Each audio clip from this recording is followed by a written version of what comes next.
السلام علیکم دوستو، نالج ود ارسلان میں خوش آمدید۔ دوستو، تاج محل آگرہ شہر میں 17ویں صدی کے دریا کے کنارے کا ایک مقبول مقبرہ ہے، جسے مغل بادشاہ شاہ جہان نے اپنی ملکہ ممتاز کی یاد میں تعمیر کرایا تھا، جو اپنے 14ویں بچے کو جنم دیتے وقت فوت ہو گئی تھی۔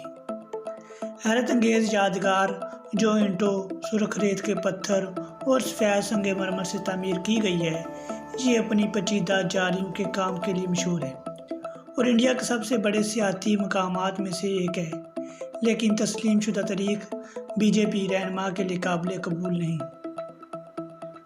بہت سے مقفل کمرے جن کی جانب رنجیش سنگھ اشارہ کر رہے ہیں، وہ مقبرے کے زیر زمین چیمبر میں واقع ہیں اور یادگار کی سب سے زیادہ مستند دستاویزی تاریخ کو دیکھتے ہوئے یہ کہا جاتا ہے کہ وہاں کچھ خاص نہیں ہے۔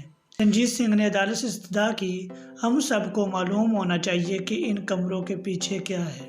ایشین آرٹس کی پروفیسر کوچ کے مطابق یہ ایک خوبصورت ہوادار جگہ ہے جو شہنشاہ، ان کی خواتین اور ان کے رفقا کو مقبرے کی زیارت کے دوران ایک ٹھنڈی آرام گاہ فراہم کرنے کے لیے بنایا گیا تھا۔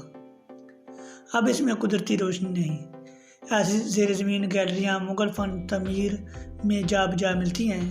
پاکستان کے شہر لاہور میں مغلیہ دور کے ایک قلعہ میں دریا کے رخ پر قائم اس جگہ کے کمروں کا ایک سلسلہ ہے۔ امیتا بیگ ایک انڈین کنزرویٹر ہیں جنہوں نے تقریباً 20 سال قبل اس جگہ کا دورہ کیا تھا۔ وہ کہتی ہیں کہ شاہ جہاں اکثر دریائے جمنا پر کشتی کے ذریعے تاج محل پہنچتے تھے اور سیڑھیوں یا گھاٹوں کے ایک وسیع سلسلے سے ہوتے ہوئے مقبرے میں داخل ہوتے تھے۔ جب میں نے اس جگہ کا دورہ کیا تو مجھے خوبصورتی سے پینٹ کی گئی راہداری کا خیال آیا۔ مجھے ایک بڑی جگہ میں کھلنے والی راہداری یاد ہے۔ یہ واضح طور پر شہنشاہ کی گزرگاہ تھی۔ آگرہ میں پرورش پانے والی اور دلی میں مقیم مورخ رانا صفوی کو یاد ہے کہ زیر زمین کمرے سن 1978 میں آنے والے سیلاب تک زائرین کے لیے کھلے تھے۔ وہ کہتی ہیں کہ پانی یادگار میں داخل ہو گیا تھا۔ زیر زمین کچھ کمروں میں گڑھے اور کچھ دراڑیں پڑ گئی تھیں۔ اس کے بعد حکام نے کمروں کو عوام کے لیے بند کر دیا تھا۔ ان میں کچھ بھی نہیں۔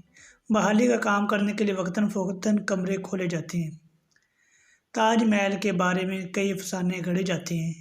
ان افسانوں میں شاہ جہاں کی موجودہ یادگار کے بالمقابل سیاہ تاج بنانے کے منصوبے شامل ہیں اور یہ بھی کہ تاج محل ایک یورپی معمار نے بنایا تھا۔ کچھ مغربی اسکالرز کا کہنا ہے کہ یہ مسلم معاشروں میں خواتین کے کمتر مقام کی وجہ سے کسی عورت کے لیے نہیں بنایا جا سکتا تھا۔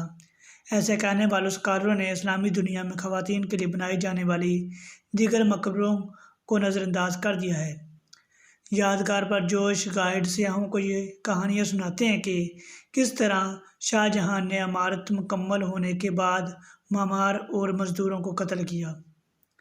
انڈیا میں ایسے بے شمار افسانے ہیں کہ تاج اصل میں ایک ہندو مندر تھا جو شیو کے لیے وقف تھا۔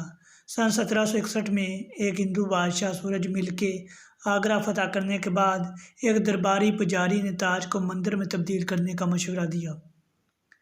پی این اوک، جنہوں نے سن 1964 میں ہندوستانی تاریخ کو دوبارہ لکھنے کے لیے ایک انسٹی ٹیوٹ کی بنیاد رکھی، اس نے کتاب میں کہا کہ تاج محل در حقیقت شیو مندر تھا۔ سن 2017 میں بی جے پی رہنما سنگیت سوم نے تاج محل کو ہندوستانی ثقافت پر ایک دھبا قرار دیا کیونکہ اسے غداروں نے بنایا تھا۔ اس ہفتے دیا کماری، ایک B J P M P, نے کہا کہ شاہ جہاں نے ایک ہندوستانی شاہی خاندان کی ملکیتی زمین پر قبضہ کر لیا اور یادگار تعمیر کروائی۔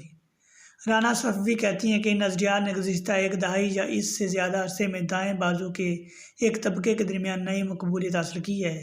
وہ کہتی ہیں، دائیں بازو کے ایک طبقے کو جعلی خبروں، جھوٹی تاریخ اور ہندوؤں کے نقصان اور مظلوموں کے احساس سے پرمان چڑھایا جاتا ہے۔